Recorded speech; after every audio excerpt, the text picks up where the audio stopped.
Most of our children who end up in special ed are not there because they can't learn. It's because they can't control their behavior. Let me take that back. Haven't been taught how to control their behavior, or they haven't been taught the skill for which they're being evaluated. Wow. 80% of kids who are put in special ed, Brother Nick, are put in for reading problems. Reading, right? Which I have had all my life. You see? Yeah. Right, reading. Yeah. So, but can be taught to overcome it.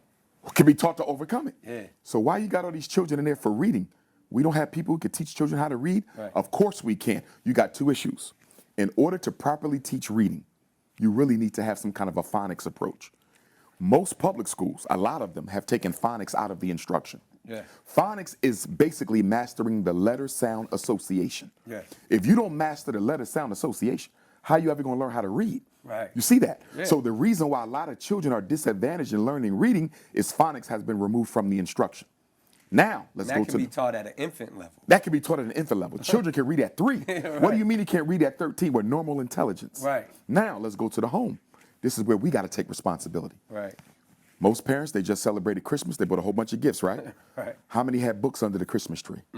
How many had a dictionary under the Christmas tree with more than 100 pages? Phonics program. How many had a thesaurus under the Christmas tree? Right. How many bought a complete set of encyclopedia A through Z under the Christmas tree? Right. Most of what was under the Christmas tree was tablets, cell phones, Right. HD TVs, laptops, video games, clothes, hair, sneaks, right? Right. Now, most parents would never even realize this, Nick.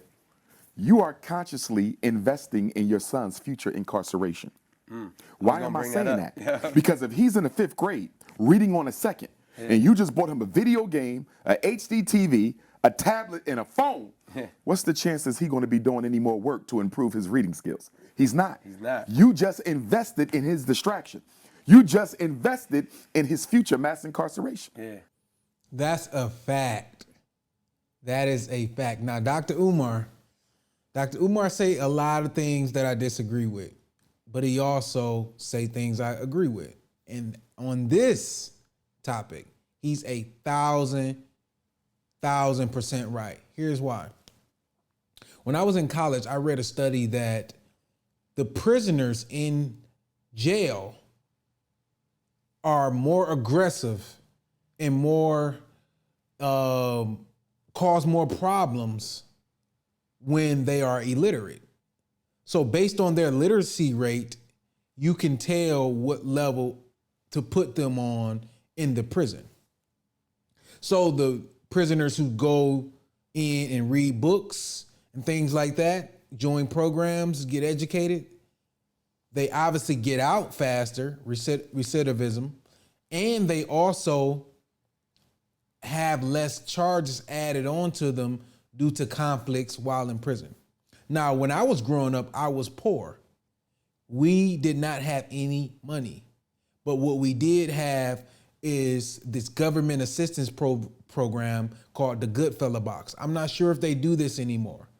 But in the Goodfella Box, they used to give you underwear, they give you socks, they give you hats, they give you gloves. But the one thing that I remember, and I used to look forward to getting every year, is books. In the Goodfella Box, I got a book on Shaquille O'Neal, and I found out that, hey, we have the same birthday. That inspired me. I got a book on Westmore, the governor of Maryland, the only black governor in America right now. He got famous, not being a politician, he got famous because of the work he was doing through his book. He had a book called The Other Westmore. The Other Westmore is about a guy that is identical to him in age.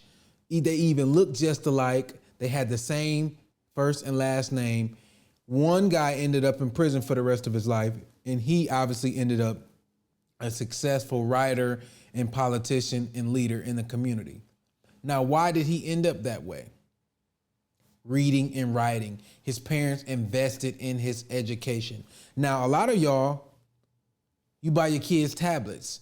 Sure, they can read on a tablet. Sure, they can write on a tablet. They can watch educational videos. Your kids are not watching no educational videos on this tablet.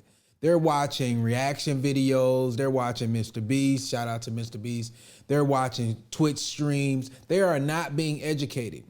So when you see a lot of these viral videos about teachers coming out saying that your kids cannot read, this is why.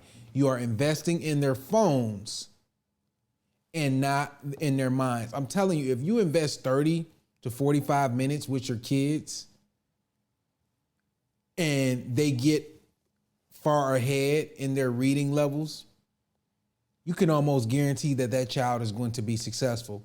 Why? Because they're going to have a level of understanding that is going to be so above their competition, the people at the schools or in the neighborhoods that they are at, that they are going to eventually come out on top. Now, a lot of y'all, you believe that it's the school job to educate your kids. That's incorrect. It is not the school job to educate your kids. The school is there to give a secondary education to your kids. The first education starts at home. Y'all know how everybody be laughing. Johnny had 3 apples, right? That's because kids be at home. Parents be at home yelling at their damn kids because they don't even understand the homework. So if you want a successful child, if you want to put your child in a position to succeed and not go down to prison to pipeline. And I used to hate this. I'm telling you, I hated this. This is one of my biggest pet peeves growing up in the hood, going to school, is they used to say, look to your left, look to your right. One of y'all gonna end up in college, one of y'all gonna end up in jail, one of y'all gonna end up dead. And I'm like, God damn, do they do this at every school? I remember getting in trouble for going off on a teacher because we had a substitute teacher that came in and did that. And I didn't understand it. But based on all the reports, they are forecasting the prison population based on reading scores in 2nd and 3rd grade. Now, I had a bunch of friends in middle school, high school. These were my good friends. They could not read. They couldn't read. And we used to cap on each other, roast each other all the time. But that was one thing I didn't, that was a low blow to me. I did not roast my friends who couldn't read. I remember a friend, I'm not gonna say his name because people watching this will probably know who he is, especially my people who know me from back in the day. He was one of the funniest guys, like one of my best friends. And when it was time to read, he curled up like a little baby. He used to read like this: the cat in the hat. And this was one of my best friends. And I never understood it because he had a sister who went on to be a doctor, a veterinarian. She went to college, magna cum laude. She was smart, brilliant. And I never understood how one child could end up that way and another child could end up the other way until I really got to know his sister. And she was a bookworm. She used to read all the time. She used to stay at extracurriculum programs. She used to go to the library. I bet a lot of y'all don't even go to the library. When I was young, I used to walk to the library. We had a library. I had a library card growing up. And you wonder why I'm on the path that I'm on. You wonder why certain people are rich. You wonder why I'm rich. You wonder why you see these people and they have advantages over your children. And this is why. Reading is fundamental. I don't agree with Dr. Umar on everything he says, but this one, he's spot on.